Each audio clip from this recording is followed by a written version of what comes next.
এই বিশ্বকাপ সিজনে বিবাহিত বনাম অবিবাহিত ফুটবল টুর্নামেন্ট আয়োজন করা হয়েছিল টাঙ্গাইলের বাসাইল থানার হাবলা গোসাখালী গ্রামে। দুই দলের খেলোয়াড়দের পরিশ্রমের মাধ্যমেই এই এত সুন্দর একটি টুর্নামেন্টের আয়োজন হয়েছে এবং এই টুর্নামেন্টে আমাকেও ইনভাইট করা হয়েছিল। দুর্দান্ত এই টুর্নামেন্টটি কেমন উপভোগ করলাম সেটাই থাকবে আজকের ভিডিওতে। হ্যালো এভরিওয়ান, আসসালামু আলাইকুম। তো বিকেল 3টার দিকে আমাদের ডুবাইল গ্রাম থেকে বের হয়ে যায় খেলা দেখার জন্য। তবে যাওয়ার পথে আজকের ওয়েদার এবং এই রাস্তার পরিবেশটা এতই সুন্দর দেখা যায় যা সত্যি মুগ্ধ করার মতো। আমরা সরাসরি চলে আসি আমাদের মহেরা রেল স্টেশনে। এইখান থেকে কলেজ গবরা এবং ভাতকুড়া গ্রামের ভিতর দিয়ে আমরা একদম চলে আসি হাবলা গোসাখালী গ্রামে। গ্রামের এই কাঁচা রাস্তা ধরে কিছু দূর এগিয়ে যাওয়ার পরই দূর থেকেই দেখতে পাই চকের মধ্যে খুবই সুন্দরভাবে সাজানো হয়েছে এই ফুটবল টুর্নামেন্টের একটি মাঠ। আর এই সুন্দর মাঠে প্রবেশ করার জন্য খুবই সুন্দরভাবে রঙিন বেলুন এবং রঙিন কাগজের সাহায্যে দুই পাশে দড়ি বেঁধে একটি সুন্দর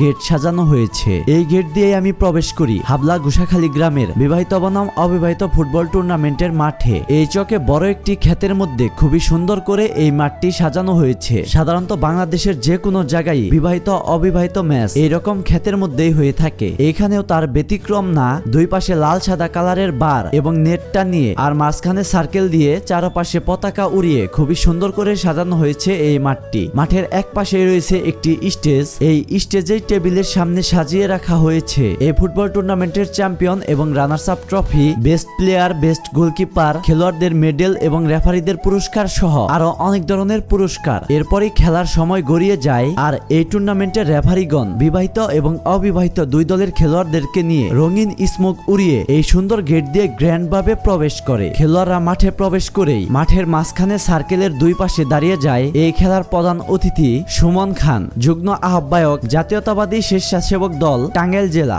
এছাড়াও আমাদের ডুবাইল গ্রাম থেকে আমাদের সুলতান কাক্কা এবং জনি কাক্কাও ছিলেন এই টুর্নামেন্টে। বক্তব্য শেষে অতিথিদের দিয়ে এই খেলার উদ্বোধন করা হয়। এরপরে অবিবাহিত টিমের খেলোয়াড়রা এক পাশ থেকে এগিয়ে এসে অতিথি এবং অন্যান্য খেলোয়াড়দের সাথে হ্যান্ডশেক করে কুশল বিনিময় করে। এরপর বিবাহিত টিমকে ডান পাশ এবং অবিবাহিত টিমকে বাম পাশের সাইড দিয়ে দেওয়া হয় আর খেলাটি শুরু করার জন্য রেফারিগণ প্রস্তুত। এরপরে রেফারির বাঁশিতে এই ম্যাচটি শুরু হয়ে যায়। এই বিশ্বকাপ সিজনে আমাদের বাংলাদেশের কানায় কানায় প্রায় প্রত্যেকটি গ্রামেই এই বিবাহিত বনাম অবিবাহিত কিংবা সিনিয়র জুনিয়র খেলার আয়োজন করা হয়। আর যেসব গ্রামে খেলার মাঠ নেই সেই সব গ্রামে এইরকম ক্ষেতের মধ্যেই খুবই সুন্দর করে মাঠ সাজিয়ে খেলার আয়োজন করা হয়। বাসাইল থানার এই হাবলা গোসাখালী গ্রামে মাঠ না থাকলেও তাদের ইচ্ছা শক্তির কারণেই এত সুন্দর একটি ফুটবল টুর্নামেন্টের আয়োজন করতে পেরেছে। বর্তমানে বিবাহিত বনাম অবিবাহিত বাংলাদেশি গ্রাম্য ফুটবলের মধ্যে অন্যতম জনপ্রিয় একটি ফুটবল টুর্নামেন্ট, যেখানে এক পাশে থাকে বিবাহিত অভিজ্ঞ খেলোয়াড়গণ, অপর পাশে থাকে তরুণ দারুণ গতিসম্পন্ন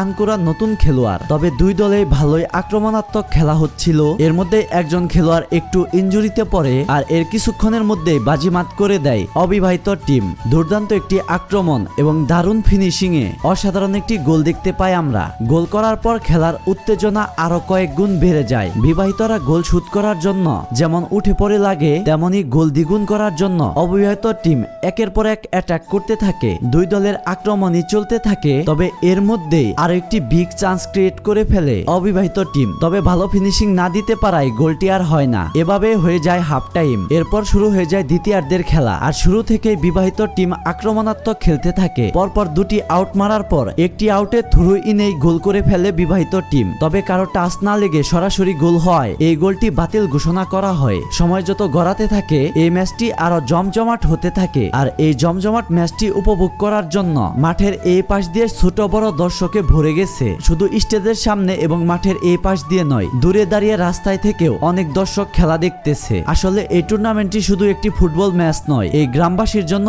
একটি আনন্দ উৎসব। তবে এই আনন্দের মধ্যেই আরো একটি বিবাহিত টিমের খেলোয়াড় হঠাৎ করে আহত হয় এবং ইনজুরিতে পড়ে যায়। আর এই খেলোয়াড়ের পরিবর্তে 10 নাম্বার জার্সি পরিহিত একজন লুঙ্গিম্যানকে নামানো হয়। এরপরে বিবাহিত টিম খেপা ধরে জোরালো ভাবে অ্যাটাক করতে থাকে। একের পর এক আউটে থ্রো ইন করতে থাকে। এমন আউট মারে যে গোলকিপারকে ঠেলে গোলবারের ভিতরে ঢুকিয়ে ফেলে। এরপরে আরো একটি থ্রো ইনে দারুণ একটি গোল করে ফেলে বিবাহিত টিম এবং অবশেষে ফলাফল দাঁড়ায় বিবাহিত টিম 1 এবং অবিবাহিত টিম 1। দুই দল সমতায় ফেরার পর খেলাটি টান টান উত্তেজনায় পরিণত হয়। আরো কিছুক্ষণ এই টান টান উত্তেজনাপূর্ণ জমজমাট ম্যাচটি চলতে থাকে আর দুই দলই আক্রমণ এবং পাল্টা আক্রমণের মাধ্যমে গোল করে এগিয়ে যেতে চায়। তবে তবে এই সময়ে ভালো কিছু আক্রমণ দেখলেও আমরা কোনো গোলের দেখা পাই না, আর খুব দ্রুতই টাইম শেষ হয়ে যায় আর খেলাটি গড়ায় ট্রাইবেকারে। এরপর দুই দলের কাছ থেকে ট্রাইবেকার মারার লিস্ট নেওয়া হয়। আর এই জমজমাট উত্তেজনাপূর্ণ ট্রাইবেকার দেখতে এই টুর্নামেন্টের প্রায় সকল দর্শকই মাঠের ভিতরে প্রবেশ করে যায়। এরপরে ট্রাইবেকার মারা শুরু হয়।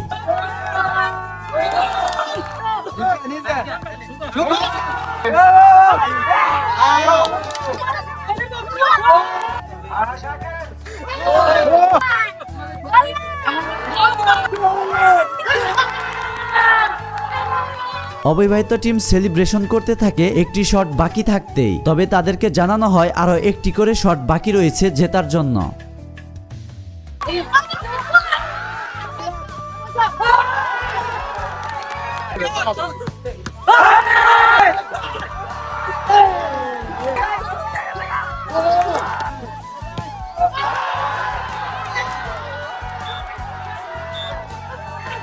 এভাবেই খেলার মোড় ঘুরে গিয়ে অবিবাহিত টিমকে কাঁদিয়ে বিবাহিত টিম তাদের কাঙ্ক্ষিত জয় ছিনিয়ে নেয়। এরপর একে একে দুই দলের খেলোয়াড়দেরকে মেডেল পরিয়ে দেওয়া হয় এবং সেরা গোলকিপার, সেরা খেলোয়াড়দের পুরস্কার দেওয়া হয়। আর এখানে রেফারিদের পাশাপাশি আমার জন্য একটি ছোট্ট গিফট রাখা হয়। এরপর রানার্স আপ টিমকে তাদের ট্রফি বুঝিয়ে দেওয়া হয়, আর সবশেষে চ্যাম্পিয়ন টিম বিবাহিতদের তাদের ট্রফি বুঝিয়ে দেওয়া হয়। তো এই ছিল আমার আজকের ভিডিওটি যদি ভালো লেগে থাকে অবশ্যই লাইক, কমেন্ট এবং বেশি বেশি শেয়ার করবেন। ধন্যবাদ।